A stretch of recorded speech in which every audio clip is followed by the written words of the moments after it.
Have to do it. Continuity. 1. My name is Douglas Garry. I was named by my brother because he liked the sound of it. He also liked Thomas the Tank Engine, and Douglas was his favorite train that day, so lucky me, I guess.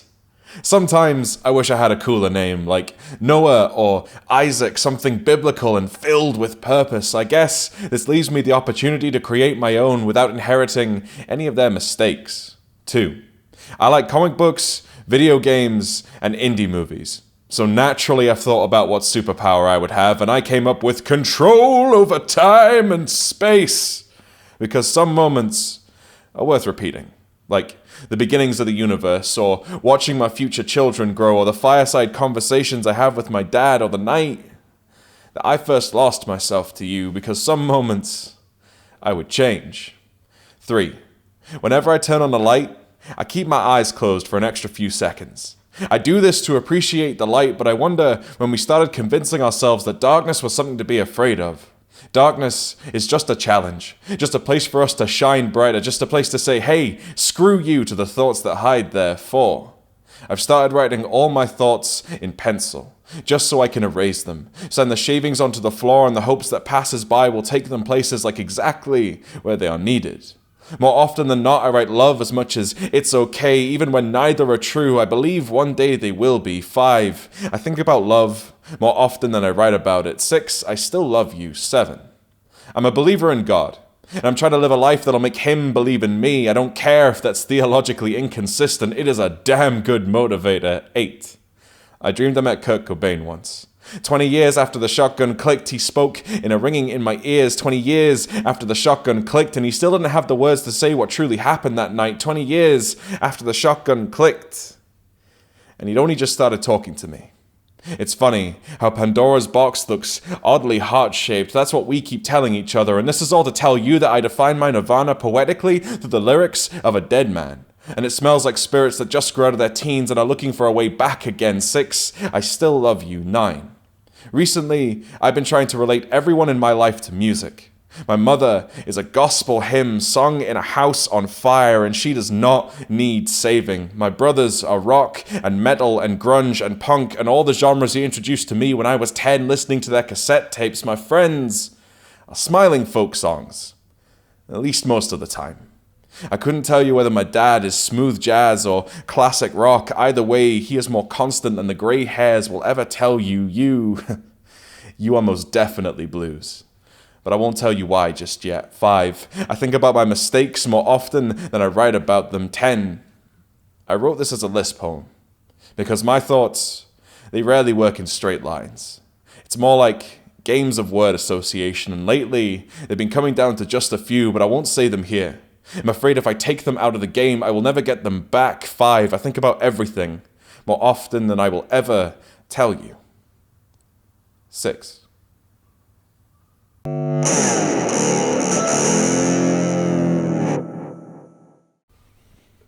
Doug, if you could introduce yourself and your poem.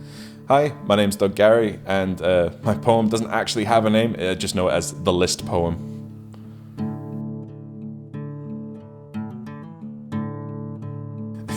So I wrote this poem because a good friend and fellow collaborator of mine, Kevin McLean, hates list poems. So I was like, you know what, I'm going to write a list poem just to annoy him. And then it ended up being a kind of introduction piece that I put at the start of sets to be like, hey, here's me, because it literally introduces me and stuff that I think about.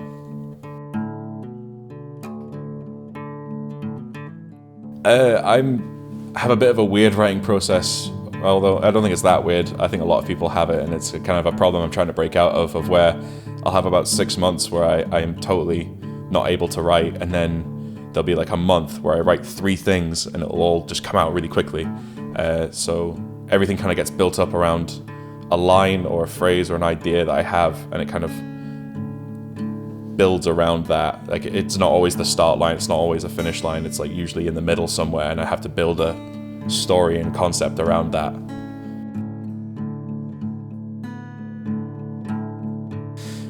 So before I came to Edinburgh for university, my brother sent me a link over Facebook, and he linked me to this video by a poet in America called Reeves, Rives. Look him up, he's amazing. He did a TED Talk where he remixed people's sort of talks into his poem, which is all about mockingbirds and this like idea of throwing mockingbirds into neighborhoods and seeing what sounds they can pick up and pass on. It's a really good poem, and that got me leading to, you know, all of his work. And then from there, everyone associated with him, so that got me into like Def Jam poetry, and then button poetry from that, and speaker sync from that. So I went down this like kind of YouTube Warren hole of like amazing spoken word, and that led me to people like Anis Mojgani, Buddy Wakefield, who are like my absolute idols. So then when I came to university, I went to a university open mic called Soapbox, which is a spoken word open mic in Edinburgh, and it's one of the best nights around. And that got me, you know, on stage and performing, and eventually it got me to get rid of the book, and I met a bunch of amazing poets, and we started doing like this performance style of poetry that was not as common in the scene as it is now.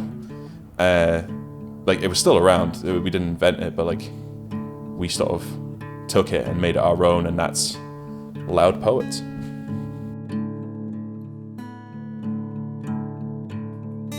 I am actually working on a book at the minute. It's a sort of collection from doing the 30 for 30 NaPoWriMo poems, where you write a poem a day for 30 days in April. I have a few things from that which kind of connect into this big story, so I'm making a book that's sort of this one big narrative, but several poems.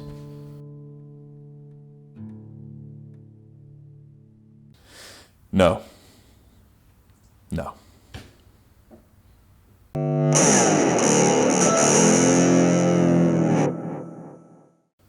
What's your favorite breakfast? My favorite breakfast is from a place in Edinburgh called Meltmongers, and it is a breakfast club sandwich, and it is completely unhealthy, but it's like hash browns, bacon, cheese, egg, sourdough toast. It's amazing, and I would die a happy man if I had one of those.